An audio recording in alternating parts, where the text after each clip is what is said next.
അപ്പവും ചുട്ട് അടയും ചുട്ട് അച്ഛൻ്റെ വീട്ടിൽ പോകുമ്പോൾ ഇവിടെ ഒരു ആന, ഇവിടെ ഒരു കോഴി, ഇവിടെ ഒരു ആട്, ഇവിടെ പശു, ഇവിടെ ഒരു ആട്, ഇവിടെ ഒരു കോഴി, ഇവിടെ ഒരു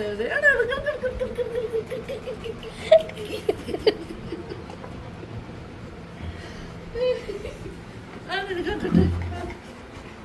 അപ്പം ചുട്ടാക്കട്ടെ കിടക്ക്. അപ്പവും ചുട്ട് അടയും ചുട്ട് അച്ഛൻ വേണ്ട വിട്ടു പോകും. ഇവിടെ ഒരു ആന, ഇവിടെ ഒരു കോഴി, ഇവിടെ ഒരു പശു, ഇവിടെ ഒരു ആട്, ഇവിടെ ഒരു കോഴി, ഇവിടെ ഒരു എനക്കെന്താ ഇക്ലിയാവാത്ത? നിനക്ക് മാത്രം എന്താ ഇക്ലിയാവാത്ത? എന്നാ ഒന്ന് ഇക്ലിയാക്കണല്ലോ ലാവിനെ. ആ ഇക്ലി ഇക്ലി ഇക്ലി ഇക്ലി ഇക്ലി ഇക്ലി. അപ്പം ചുട്ടാക്കട്ടെ.